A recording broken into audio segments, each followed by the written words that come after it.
But first I'm going to do a poll. So I created a poll. I'm going to launch this so that you can see it. And also, because I do use these for a podcast as well, I'm going to describe what the questions are, because when people are listening to this, they will be able to see what's on my screen. But I've just launched the poll. How has COVID changed? What has it changed for you? And the first question is because of COVID, the time I spend with students, less than before COVID, about the same, more than before, I don't know, I'm just getting started, or other. Are you guys being able to see the, okay, so I'm starting to see people with answers here. And then, yeah, so there's quite a few. I've got like 5 questions. So when you finish with one question, go on to the next. Oh, actually, I have 6. I could have come up with a dozen, but I figured you might get bored. So think about where you're at, what happened last year and where you're at this year. And the questions are, because of COVID, the time I spend with my students, is it about the same, less, more? I'm still meeting with my students virtually, a little bit of both. After COVID is over, I plan to, am I going to continue meeting the way I am? Am I going to go back to the way I was? I've found the following is true during COVID. And Barbara, these questions were generated from your email, because I thought they were very, very astute. So what are your plans for 2021?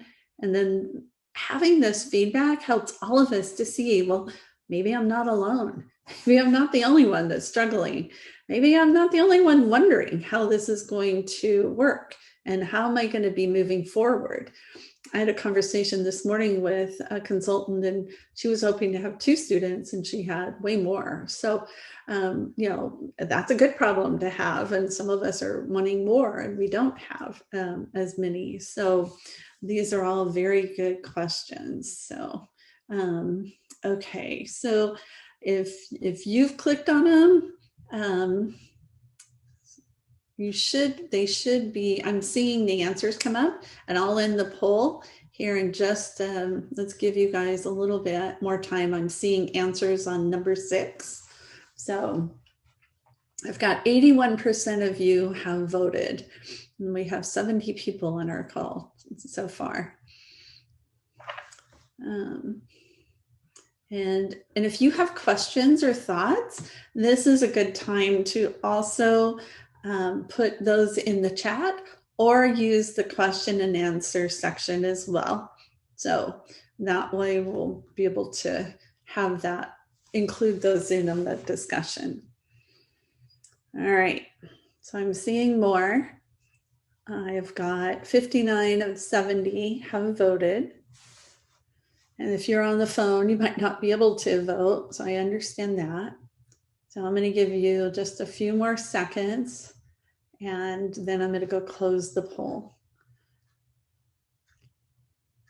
And then we'll talk about this, and we'll be able to see. Okay.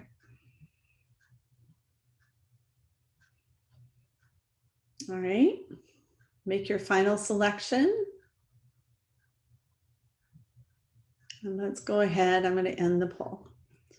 All right. So now I'm going to share. Let's look at this. And 61 people voted. So let's see where we're at. So I'm going to share. You should be seeing my screen with the poll results, right? And somebody tell me that's what you're seeing. It says, it does say sharing screen. Okay, thank you. All right. So where are we at? What do we think? This is part of our status check. Because of COVID, the time I spend with students is less than before COVID, 10%. So that's definitely not being the case. COVID doesn't save us time. About the same is 39%. More than before is 38%. So 24 versus 23. Several of you are just getting started, so you have no measure to compare to. So we're glad to have you here, and you're going to really feel that this gives you a great opportunity to just get started and do things in a very unique way, and nobody knows the difference. So it looks like this COVID is not saving us time. I think most of us know that. It's very some people it is saving time, and maybe then looking at what you were doing before might be a part of that process, and evaluating your practice and your business and your office, because I know I have people who are in schools that join us in these forums too. So looking at saving time is a benefit, but maybe what will you need to do to keep that time saved when COVID ends? About the same and more than before. And what does that look like, and how does that affect it? Maybe you don't want to spend about the same amount of time. Maybe you do want to condense it so that you can spend more time with more students. And what does that look like more than before? So that's one of the things that Barbara's going to talk about. I'm still meeting with my students completely virtually. This is very interesting. I was wondering, because I do know some people who are starting to meet with students, outside on their porches, different places, but it looks like almost all of us are still doing completely virtual. And it's interesting to see that, we are represented all over the country, and even in some parts of the world, and that we're still doing virtual. I know here in California, we're still in a very strong lockdown mode. And so I wasn't sure if in other parts of the country that it might be a little bit more opportunities or freedoms. So we're still pretty much meeting virtually. After COVID, what do you want to do? After COVID is over, I plan to continue meeting with my students virtually. So 26% or 16 of you say yes. And very interesting, 5 people, 8% do personal meetings as much as possible. But I think the middle option is what COVID has shown us is that you can do a successful college counseling virtually. Many people have always been virtual. They've never met with their students in person. And so the trend or the inclination to go do both, virtual and in person, looks like that's going to be the big future trend. Personally, for my practice, I don't know. I let go of my office when COVID started, and just reducing expenses everywhere that I could. Will I go back to an office?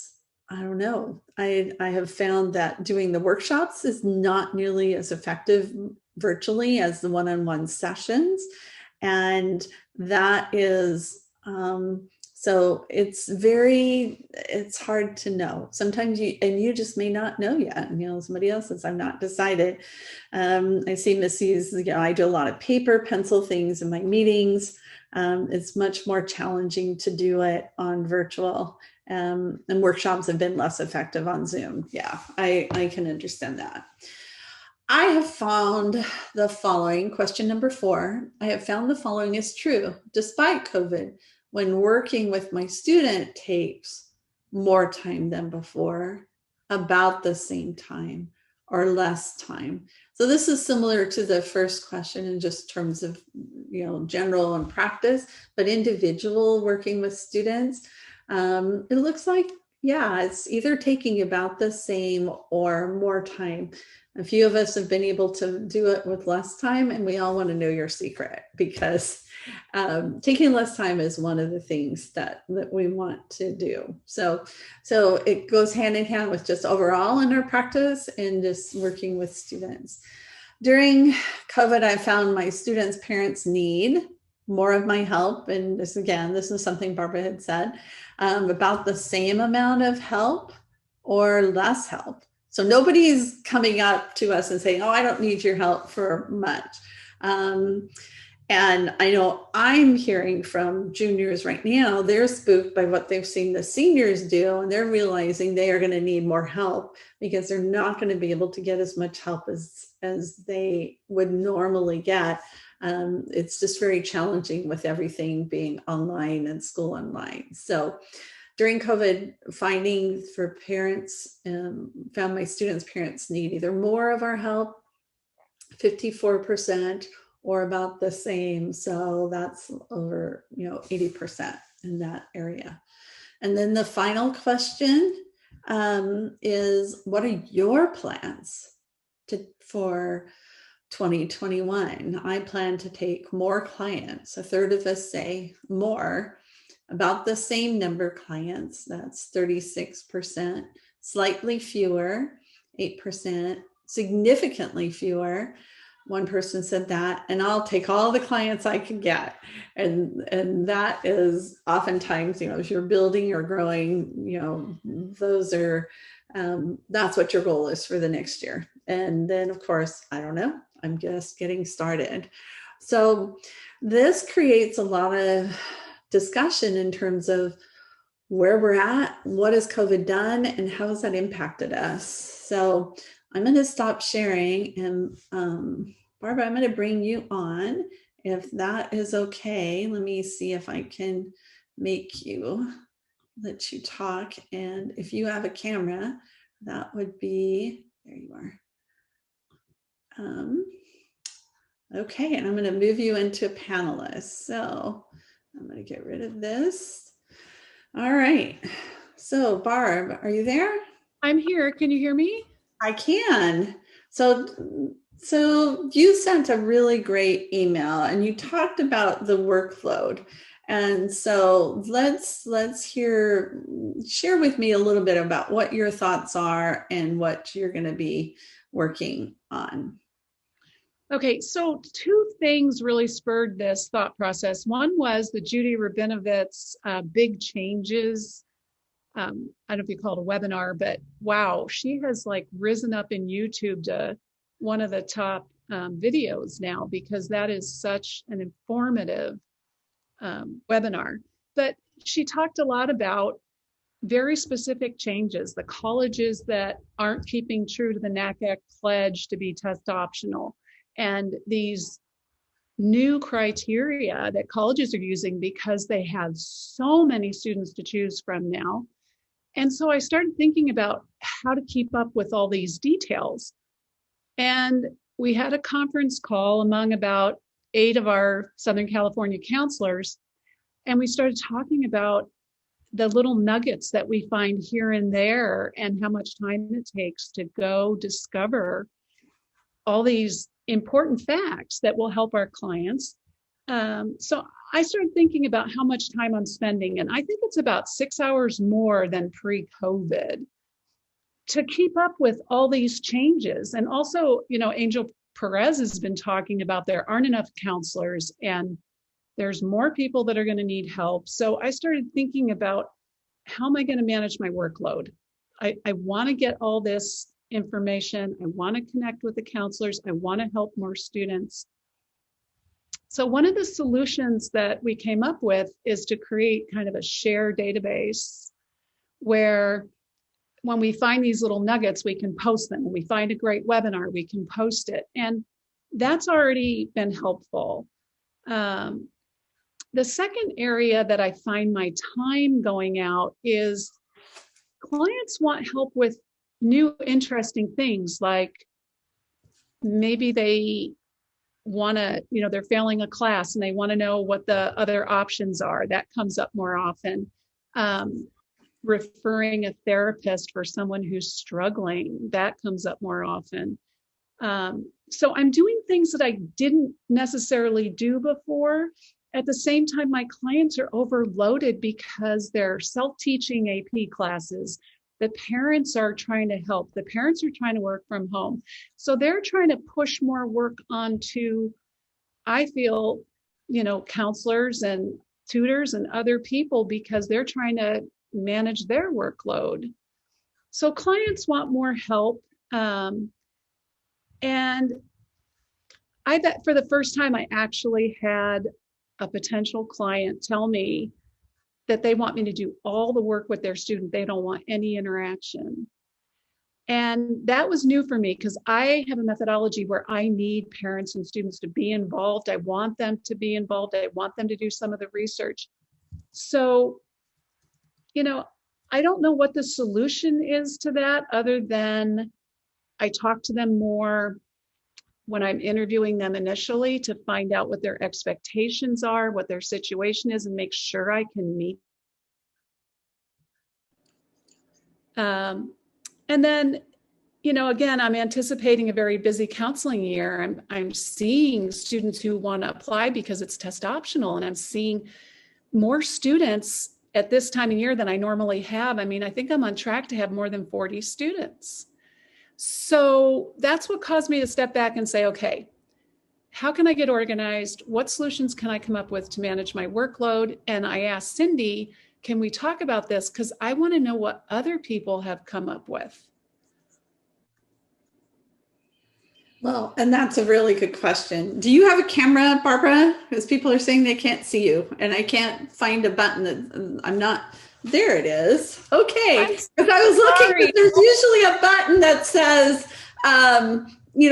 ask to start video. So I'm clicking away, and there is no button. So, and yes, so now we're already getting some different comments. So if I'm going to switch this and we have, I already have this on gallery view. So why am I not seeing everything? All right. But if you have questions, then you can use the chat box to put questions in, and let's see what thoughts or things that you guys have. And if you want to speak up, just raise your hand. Okay. So we're going to start doing things.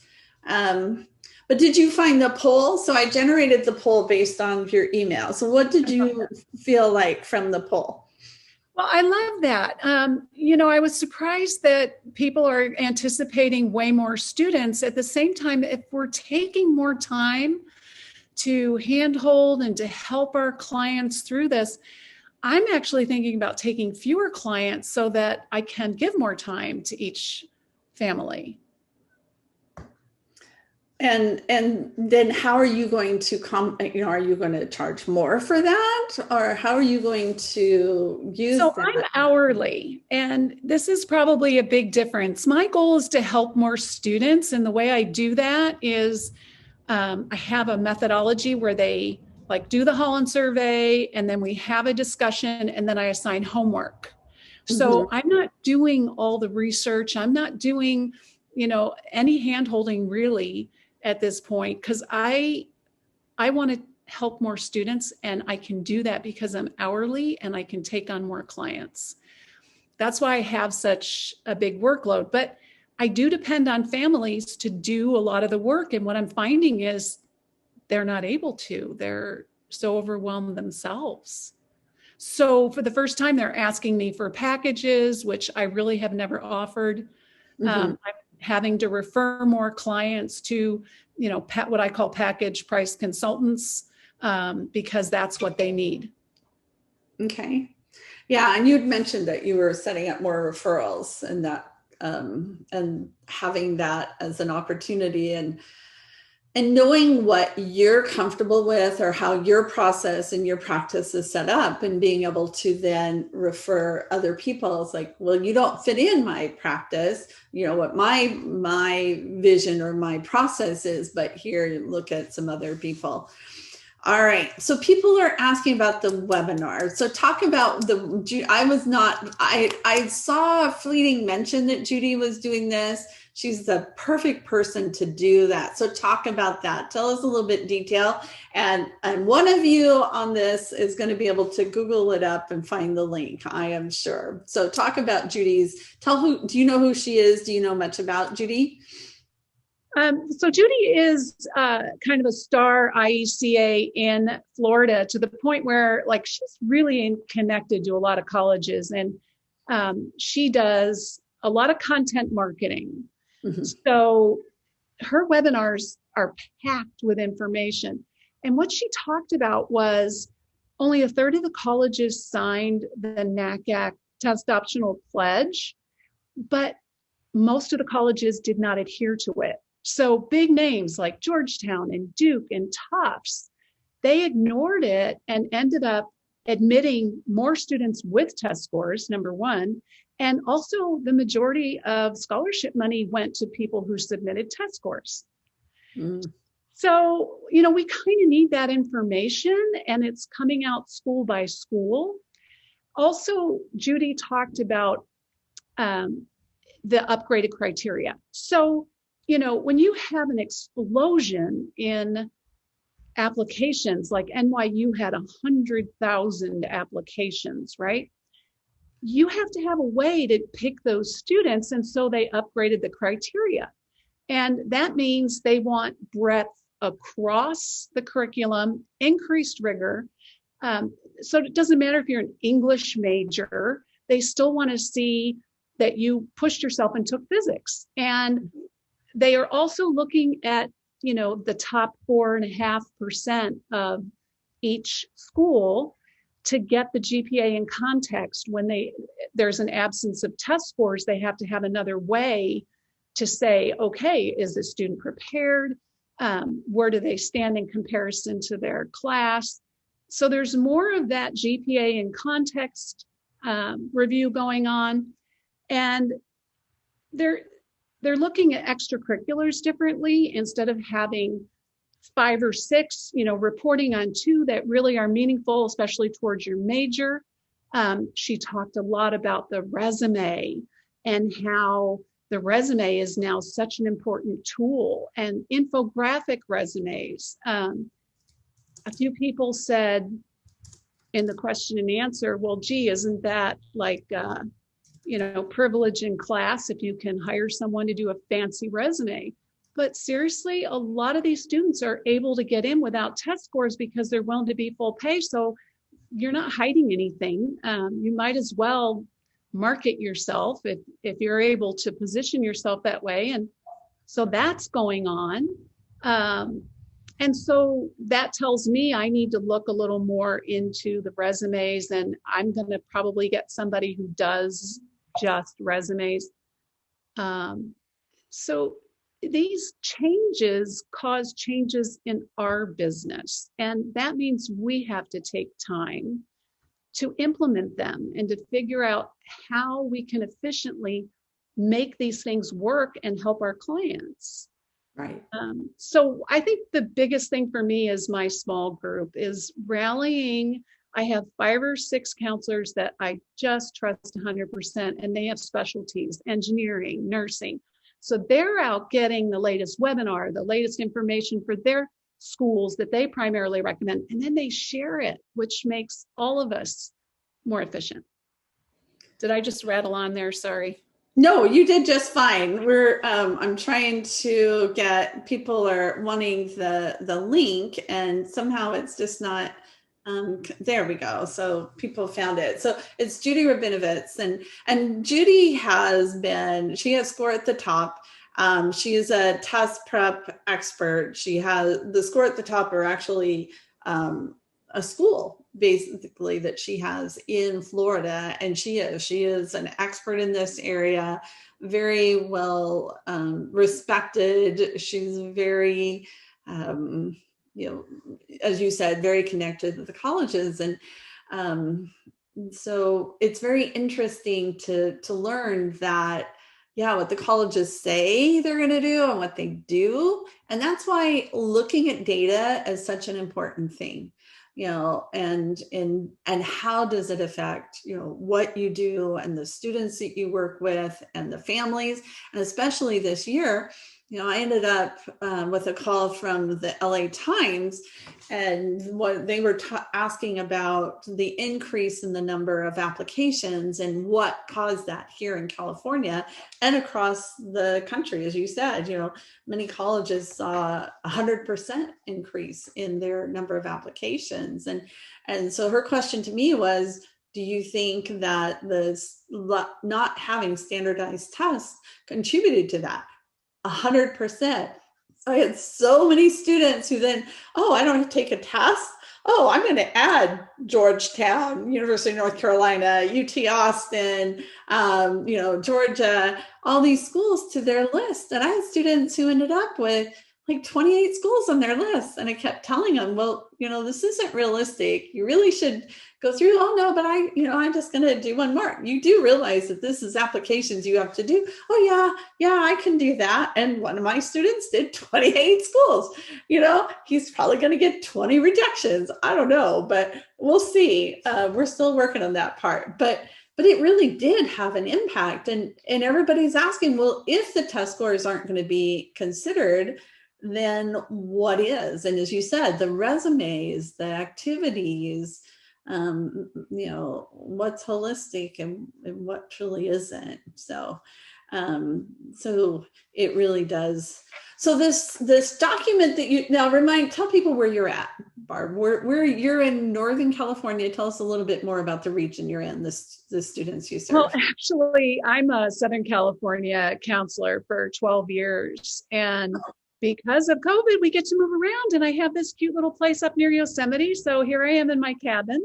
Oh, and and I also have a little place in Utah. And so I love COVID because I got to move around to all these different places and picking up a few new interesting students that way.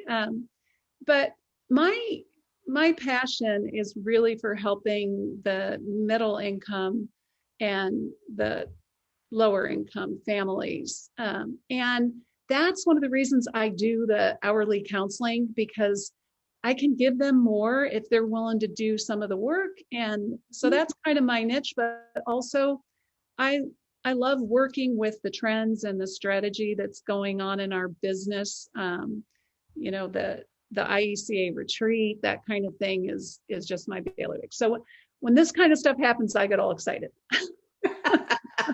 Another thing I wanted to say is this test optional is going to absolutely increase, and there's a dollar sign associated with it. So you think about $85 per application for NYU, and they got 100,000. Well, $8.5 million to the budget doesn't hurt. So how many more schools woke up? Notre Dame woke up today. They're test optional through 2023 now. I think we're going to see more and more of that. I think this is here to stay because the money, and they have figured out other ways to get the information. One of the other points I wanted to make, AP tests. Colleges aren't really even considering the rigor of AP classes because of all the cheating, unless you have the scores. So encouraging students to take the AP tests. Any other dual enrollment or any other proof that you have, it adds so much value to the application. Just because they're not asking for test scores doesn't mean you shouldn't be trying to help them visualize what kind of students you're going to be and give them proof so they can give you scholarships and acceptances. Right. And that's a very good point too, in terms of bringing money into the coffers and increase. And the other thing it does is helps reduce their acceptance rate, right? You have 100,000 students who have applied and you accept 2% or 3%. I don't know what their current percentage is going to be, but it's going to be much different with that number. So Judy did this fantastic chart, which you will see within the webinar, but I can also send a link in the chart. But so many schools accepted more than half of their students early, and then raised the standards for the regular round, which we're going to see. So getting ready early is now more important than ever. So this is another shift in our practices that I think is important. If you think about it, the applications open August 1st, right? So the UCs are open, the Common App is open.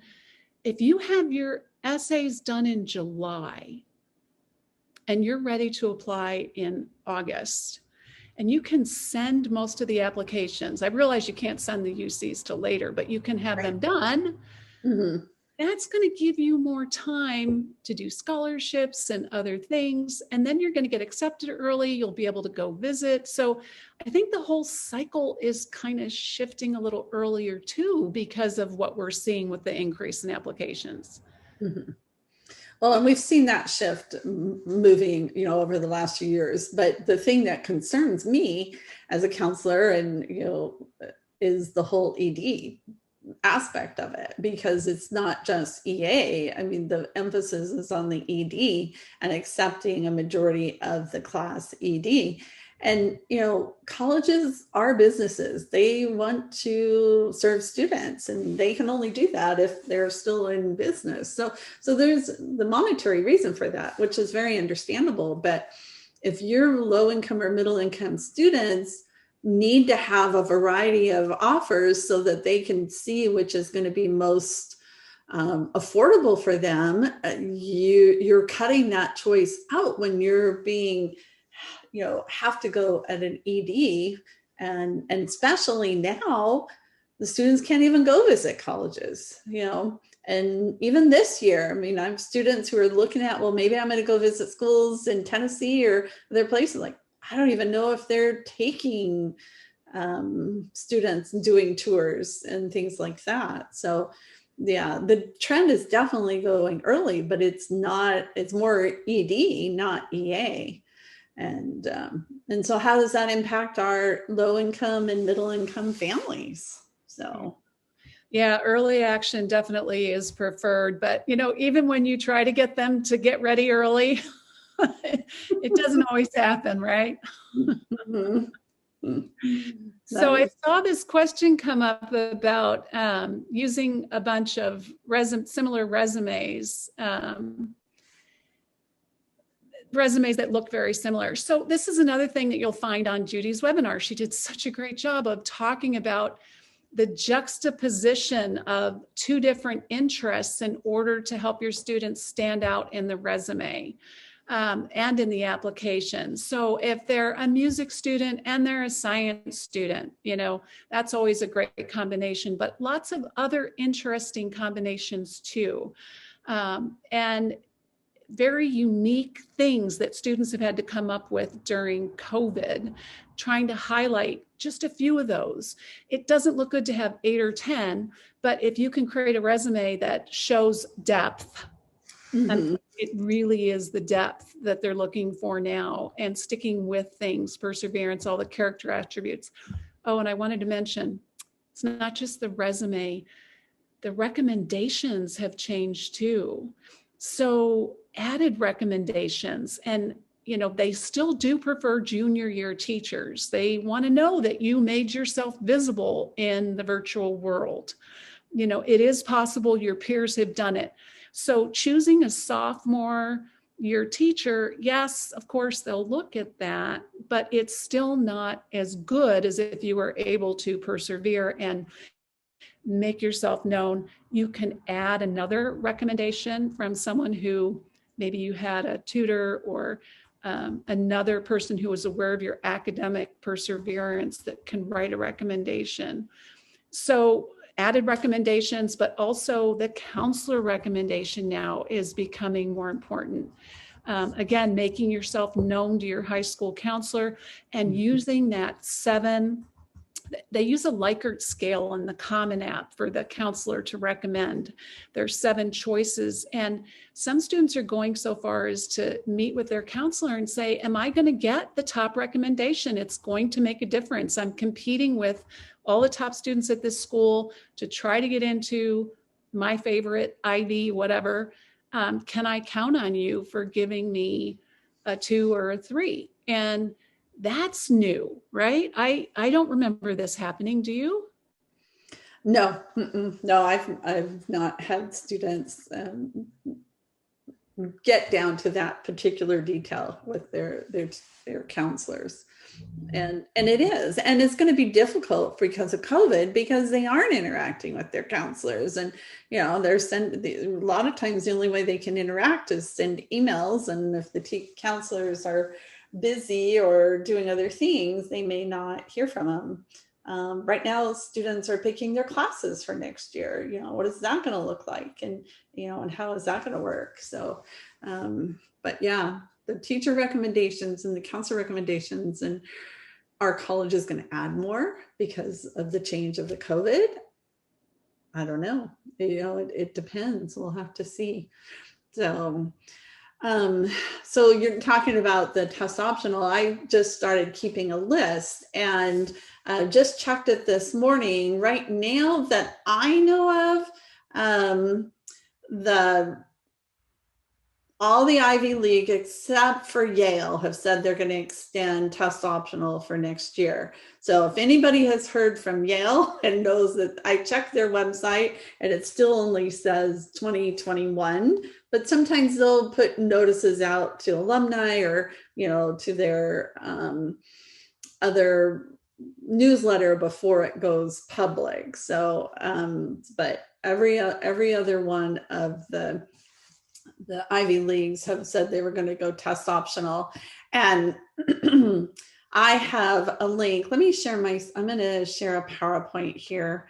And I've got some links, and I'll post this on my blog, and I'll post Judy's link to her webinar and anything else. And, I'll have Judy come, and I'll invite her to be on our, one of our Friday forums too. So, she's excellent.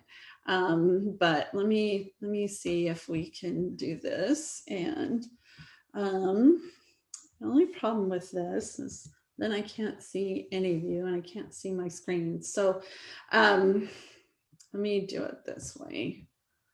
Let's just share my screen. So I just got a new computer in December. And I'm switching from a Mac to, from a PC to a Mac. So that's always fun, but let's do it this way. So then I can still see, and we'll make it as big as possible. All right, can you see that?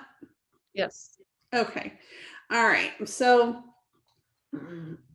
so Ivy League, Cornell said they were going to do it 2 years, Columbia 1 year, Harvard 1 year, Penn, Brown, Dartmouth, Princeton, they just added on, but not announced yet. To my knowledge was Yale.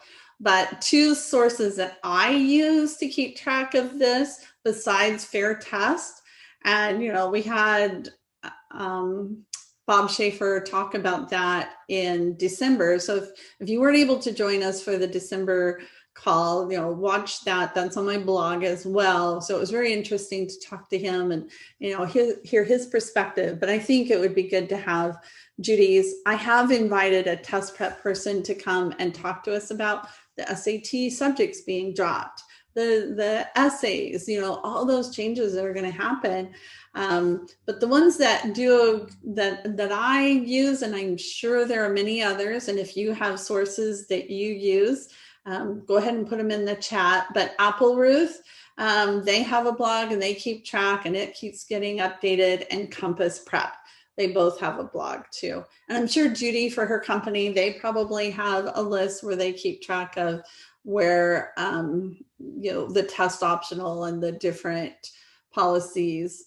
What I like about Apple Ruth, let me see if I can pull this up, is that they give you the link so you can actually go and see where it is and what the exact policy is. So that saves time when you're being able to do that. So, and then that brings us, so let me pull this up and share with you guys here.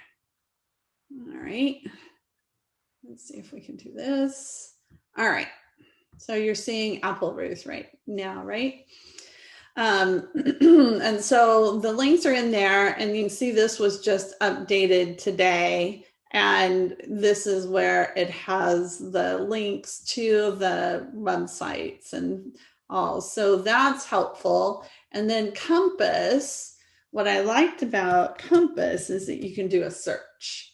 And so let's go here. It's under the resource page, and it's here. And this is the link I put in. So I'll have this PowerPoint on the blog so you all can take advantage of it. But here is Compass's list, and it gives you a little bit more. It gives you, the SAT, ACT percentiles, things like that. But this is the part I really liked, is that you can do a search and pull up. So if you've got a student looking at a particular school, so, it does tell you what the policy, Brown has extended their temporary test policy. There are links to the university here. So it's really great to have those kinds of resources and things in as we go through. So let's see. And in summary, what are your thoughts, Barbara? What, you've shared what you're going to do with your workload and how you're managing this. One of the things people are asking is the list that you're creating. Is that something that you can share? Is that something you want to send to me and I can post it on my blog? What are your thoughts? I'd have to ask my group, because it's not just me. And I guess that's what I want to encourage people to do, is to find a small group that you can rely on, that has their specialty, and share that information. It's just a Google Sheet workbook that was set up that we can throw stuff out there. I think when you have a smaller group, it gives you an opportunity to share more openly, and also to test out the things that you're going to tell parents. I mean, it's changing so fast. Mm-hmm. One of the things I value when I get together with my small group is, I can say things in a way and they can check me, oh, that sounds a little harsh. Oh, you forgot to add this. And it helps me be on my game better, because we're helping each other. And we also share emails and broadcast emails. So I would encourage people to try to find 6 or 8 people that, you feel comfortable with, and that when you find a nugget, you can post it and share it openly. Yeah, I agree with you. And I would reiterate that, because it's too hard to do a really large, sharing and those kinds of things. And because of confidentiality and those kinds of things, you want to be able to have that openness. So that's definitely one of the things that I would encourage. I know we have a group that since I'm in Central California, we have a small group, and some people are on here. And, we found it quite helpful. And we even had the discussion about whether we wanted to record our meetings or not. And we decided we didn't want to, because we wanted to keep that openness and, and not have to worry about something being saved. And, and we've had members who put together resources and things like that. Laird Durley did a great resource for us on CSUs.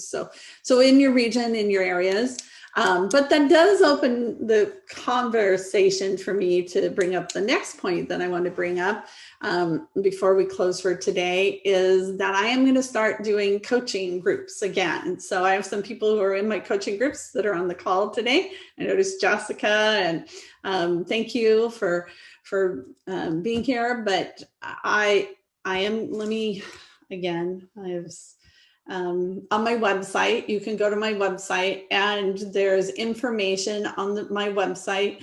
And I know that not, this isn't for everybody, but if you're wanting to create those small groups, that's what the coaching groups that I'm starting to do are about. And you'll have an opportunity to be with other people who are whether they're starting and launching their practice, or they are, building their practice. So I'm going to start them in March. So in just about a month, and we're going to have 10-week coaching or 20 weeks. So if you're interested, just send me an email or go to my website and click on the learn more, and I'll send you more information. And I'll also be sending out some emails with some details and things like that. So I did want to bring that up and let you guys know that that is going to be available as well. So Barbara, thank you so much. I appreciate you. I really did put you on the spot, and I apologize, but I appreciated, having all our different voices is so helpful. So thank you for contributing and taking the time. And yeah, enjoy the time up there in Yosemite. You're actually not too far from me when you're in Yosemite. I'm in Sequoia, so we can talk about that. Sequoia is about 20 miles from where I live. It just takes you an hour and a half to get there, right? So, and Jeffrey has been putting in all sorts of links. If you guys haven't looked at the chat, please look at them. There's so much here. And Barbara, people want to know if they can contact you. So. Oh, absolutely. Absolutely. So yeah, I did have one other thought if we have time. Yes, we do. So I think expectation setting has become more important. Getting out ahead of the college acceptance announcements is one of the things I've been trying to do. And the example I would give is the UC data that just came out. Mm-hmm. And they had an 18% jump in applications. Oh, but not just that. They had like a 30% increase in Black student applications, like a 50% increase in Chicano applications, an increase in second gen. Well, those are the students they're looking for, right? They're not looking for the average white boy or girl. That's just what is happening. They're still accepting 80-some% California students, but it is going to be more Chicano and Black. They're looking to increase those numbers. So, if you can do some factual expectation setting and send out an email to your parents and say, hey, you know what, it's going to be a little bit of a rough year. Here's why. Here's the facts that just came out. But, there's still some great schools with applications open. If you're one of those people that didn't hedge your bets, now's the time. Maybe you want to send in a few more applications. So those are the kinds of expectation setting emails that I think soften the blow of what's happening. Mm-hmm. I mean, I'm a believer that we should be letting our clients know what these changes are, and that interpreting things for them is part of our job. And so again, going to your small group and saying, hey, I'm going to send out this email to my parents. Would you take a look at it? Here's how I plan to explain what's happening. Those are the things that I think we can make a difference, and our reputation as IECs becomes more valuable when we are proactive that way. Yeah. I think that's the key thing is that's why, doing the professional development, staying on top of the data, seeing these, statistics that are coming out, and being able to communicate that adds a lot of value to what we're able to do. And then that brings up the other point is sometimes then we can share that with high school counselors and things, because they don't have the time or the resources or the exposure to some of that too. But it really does help us stand out and show value for what we're offering. And I know Missy says, those statistics are all on the UC website, right? I saw those, and I saw an article about it recently. And basically for the University of California, this is how they found this year, because of those application changes, is that they're meeting their diversity goals more now than they ever have in the past. And it's interesting that it's through the testing that, taking that out of the equation has made such a difference. So I'll look for those links and put those in the blog too. So, Thank you. Thank you again, Barbara. Thank you for jumping right in. I really appreciate it. It's always so much more interesting to have a conversation. And so I really appreciate it. And if any of you want to be part of a conversation, please send me an email. Obviously, I read them. Sometimes it might take me a little more time than others to get to them, but and if you have a topic or something you want to bring up, please share, because that's what we're doing all this together. And we help each other, and really, we're just starting on the second year. Are we going to be back in school? Are our kids going to be back in school? I don't think it's going to happen till the fall at the earliest on a regular basis. I still have students have no test scores, and yet students are getting emails from their counselor. I just had a conversation this week, and my juniors are saying, well, we're getting 3 emails from our school. We should go register for this test. Well, I'm going to go register. I'm registered for March 13th. Like, I don't think it's going to happen at our local high school on March 13th. Now, they'll probably cancel it the day before, but I just wouldn't count on it.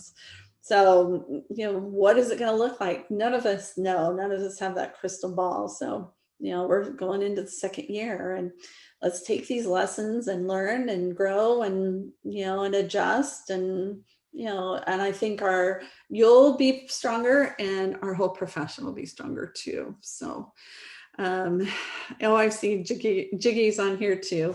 But thank you. Enjoy, everybody. Thank you. Next Friday, I won't have a Friday forum because I'm going to have Ethan Sawyer, and he couldn't come on a Friday, and I'll have him explain why. Very much supportive of why he couldn't come and visit us on a Friday. So he's going to be here next Thursday at 1:00 or 2:00. I'm sorry. Pacific time. So it'll be a little bit later, but he's going to talk about concrete ways to generate college access. So, and if you've never heard Ethan Sawyer, he's the college essay guy. He's very great, very dynamic, just a really great guy. So he's going to be doing this session for us next week on the 17th. And then I'm working on lots of other great guests, and I'm going to call Judy and see if I can get her to come join us. And if you have other ideas or people and connections, I'm always looking for that as well. So have a great weekend, everybody. Enjoy your Valentine's Day. And thank you again, Barbara. Thank you, everybody. Take care, and we'll see you again.